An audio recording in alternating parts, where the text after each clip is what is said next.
తిను చంటి తిను అని చెప్పేసి చెంచలమ్మ ప్రేమగా పెట్టగానే చాముండి ఇక అందరూ ముద్దలు తింటూ ఉంటారు. అలా చాంచలమ్మ అయితే అందరికీ చాలా ప్రేమతో వడ్డిస్తూ ఉంటుంది. అది చూసిన చంటి వాళ్ళ అమ్మనే గుర్తు చేసుకొని అమ్మగారు చాలా మంచివారు, అమ్మగారు ఎప్పుడు చల్లగా ఉండాలి అని చెప్పేసి మనసులో దీవిస్తూ ఉంటాడు. ఇక సింధూర కూడా అలాగే ఇక చంటి ఏదన్నా మంచి కమ్మని పాట పాడు అని చెప్పేసి అనగానే చంటి సినిమాలోనే వెంకటేష్ పాట పాడుతూ ఉంటాడు. అలా అందరూ చాలా సంతోషంగా ఉంటాడు. ఇంకా చంటి తనకు తోచిన పాటల్లా పాడుతూ తనకు నచ్చిన డ్యాన్స్ అలా చేస్తూ ఉంటాడు. అలా బసవ కూడా చంటి చేయి ఇక చంటి చేసే డ్యాన్స్కు బసవ కూడా లేసి అలా డ్యాన్స్ చేస్తూ ఉంటాడు. ఇద్దరు కలిసి అలా చంటి డ్యాన్స్ చేస్తుంటే సింధూర ఇక చెంచలమ్మ అక్కడ ఉన్న వాళ్ళంతా చాలా సంతోషపడుతూ ఉంటారు. సింధూర కూడా చాలా మనసు కార్తికేయ చనిపోయిన విషయాన్ని మర్చిపోయి ఒక క్షణం పాటు సంతోషంగా మనసు పూర్తిగా నవ్వుతూ ఉంటుంది. అలా అనుకోకుండా ఒకసారిగా చంటి కాలు జారి చాముండి మీద అయితే పడిపోతాడు. అలా చాముండి ఒక్కసారిగా కళ్ళెర్ర చేసి చెంప పగల కొడుతూ ఉంటుంది. చెంచలమ్మ కూడా కోపంగా చూస్తూ ఉంటుంది. చంటి భయంతో వణికిపోతూ అక్కడ పక్కన వెళ్ళి నిలబడతాడు. చెంచలమ్మ కోపంగా చూస్తూ ఉంటుంది. ఏంట్రా చంటి, ఏంట్రా నువ్వు చేసిన పని అని చెప్పేసి చక్రం అంటుంటాడు. అమ్మాయి గారు ఏదో తెలియక చేశాడు, ఏంట్రా నన్ను తాకుతావా, ఎంత ధైర్యం నీకు అని చెప్పేసి చాముండి అంటూ ఉంటుంది.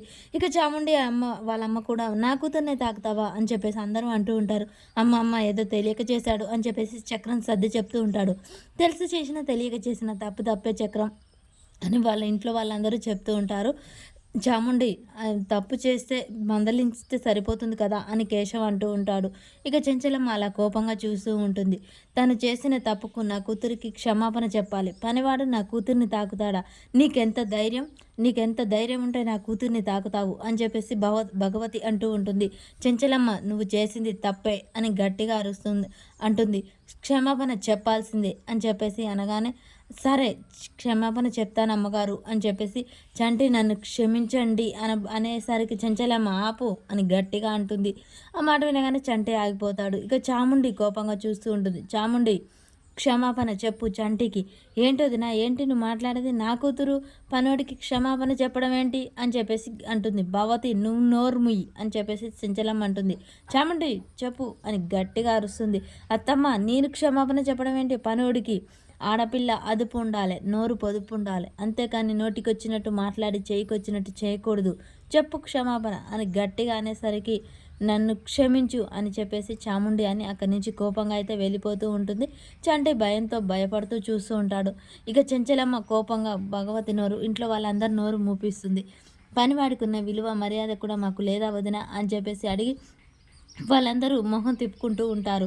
ఇక చెంచలమ్మ మాత్రం చెప్పిందే తీర్పు, చేసిందే న్యాయం అని చెప్పేసి తన క్షమాపణ అయితే చంటికి చెప్పిస్తుంది. ఆ మాట వినగానే ఆ ఇంట్లో వాళ్ళంతా అలిగి అటు లోనికి అయితే వెళ్ళిపోతూ ఉంటారు.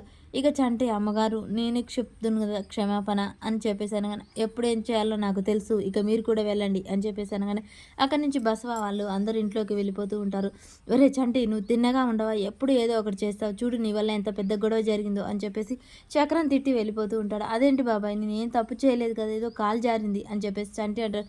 పోరా ఎప్పుడు నీదో ఏదో ఒక చిక్కు అని చెప్పేసి చక్రం కూడా వెళ్ళిపోతాడు. మరి చంటిని ఏ విధంగా ఇక చాముండి చంటి మీద ఏ విధంగా పగ తీర్చుకుంటుంది, సింధూర చంటి మధ్య ఎలా గొడవలు పెట్టి చంటిని ఇంట్లో నుంచి వెలగొడుతుంది అని చెప్పేసి